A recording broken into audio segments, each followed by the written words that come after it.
Voulez-vous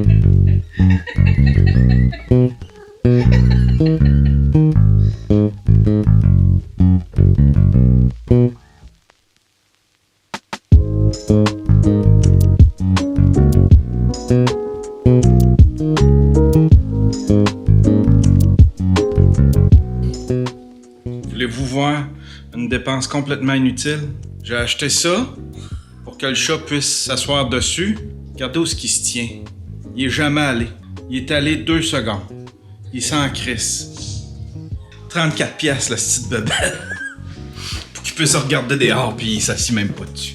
Même affaire pour son griffoir. J'ai acheté un griffoir, ça a coûté je sais pas combien.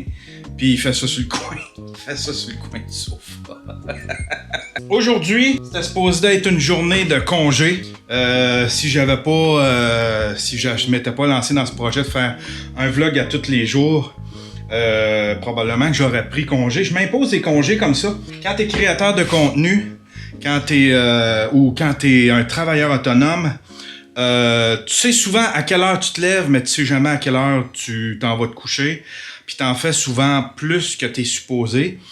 Puis tu te brûles, tu sais. Puis ça m'est arrivé dans les dernières semaines de commencer une toile à 9h le matin puis de finir à 1h, 2h du matin parce que j'étais obsédé de vouloir la sortir dans la même journée.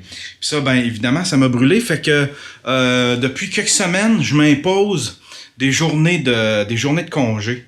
Tu sais, moi, je suis le genre de gars... Je sais pas si ça vous fait ça, mais tu sais, ça vient de ma tendre enfance, là. On n'écoutait pas de film le jour.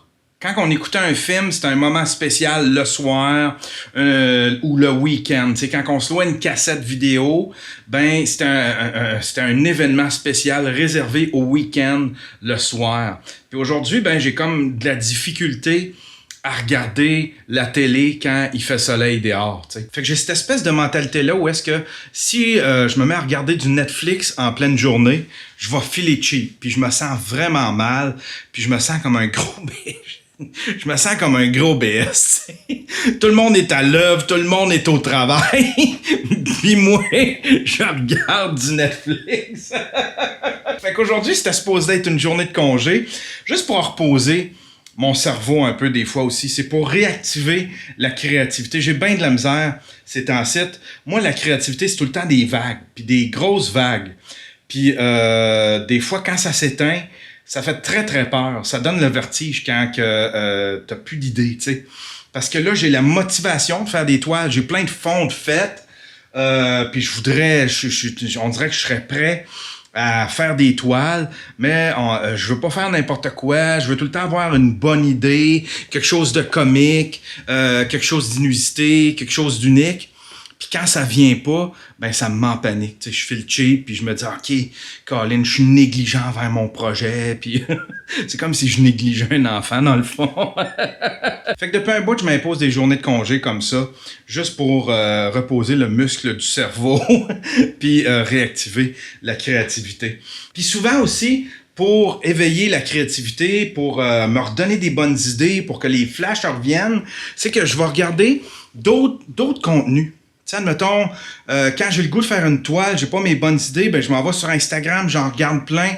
Puis souvent, ça me donne des idées à moi-même, qu'est-ce que c'est faire. Je regarde les agencements de couleurs. Des fois, il y en a qui ont des bonnes idées. Quelle couleur utiliser. Je regarde les structures, je regarde les méthodes. Des fois, je vais sur YouTube aussi regarder des DIY, admettons, des trucs faciles à faire en peinture, des trucs inusités. Ça, c'est bien inspirant. Ça va m'inspirer, ça va m'amener des idées ou des techniques que je veux peut-être essayer de recréer, tu sais. Ou des fois, je regarde mes vieilles affaires. Je regarde mes vieilles affaires. Ça arrive quand même assez souvent, tu sais. Des fois, je regarde un vieux vlog parce que quand tu es créateur de contenu, ça arrive des fois que tu te campes dans le confort, tu sais. Puis quand tu te campes dans le confort, tu deviens paresseux.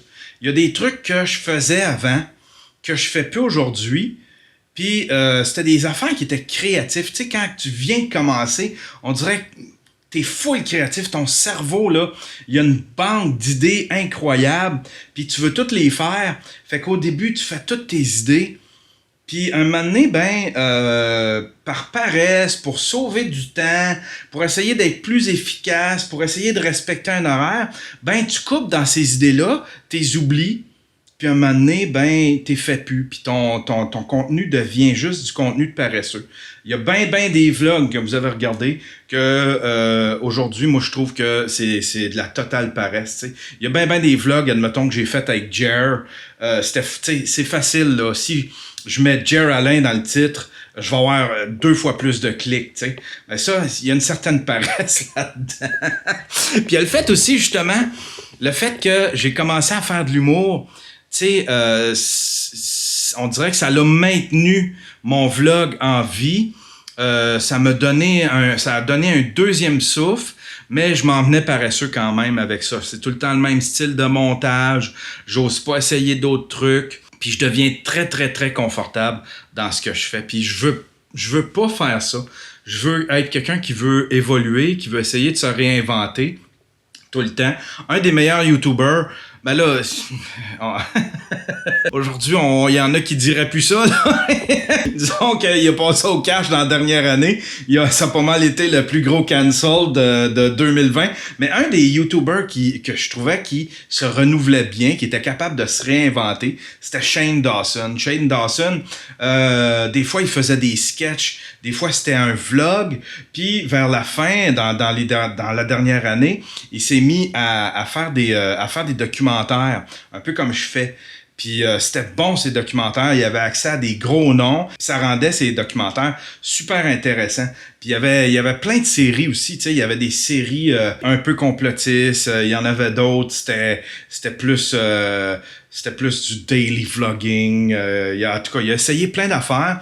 Puis je trouve qu'il s'est bien renouvelé. Il a suivi des tendances. Puis même que des fois, il était en avant de la parade. Tu sais, c'est lui qui créait les tendances à ce niveau-là. Mais sinon, côté vlog, on n'a plus de superstar. Tu sais, on avait Casey Neistat. Il a fait un petit retour, mais là, ça fait genre déjà 2 mois qu'il n'en a pas refait. On n'a plus de superstar du vlog, tu sais. Quand je parle de vlog, je parle de bons vlogs, là, tu sais, là. Pas des affaires à la Jake Paul puis à la Logan Paul. Puis, tu sais, je parle de bons vlogs comme faisait Casey Neistat. Ça, il y a plus de monde qui font l'effort de faire ça, tu sais. Puis ça, quand il y en a plus, on dirait que moi-même, ça me motive à plus en faire. Quand j'ai des amis qui vloguent, quand je trouve un bon vlogueur, quand j'en trouve plein, on dirait que là, ça donne un sens à ce que je fais. Aïe, aïe, aïe. Ah, c'était ça aujourd'hui le vlog. C'est tout court, mais regardez, c'est ma journée de congé, là. Je vous ai fait un top 15 des meilleurs films feel good des années 80. Je vous ai fait un top 5 des meilleurs documentaires que t'as probablement manqué ou bien que t'as probablement snobé. Là, aujourd'hui, là, c'est congé. On prend congé, tout le monde. On se repose, hein? Puis on s'en va écouter du Netflix en filant de shape.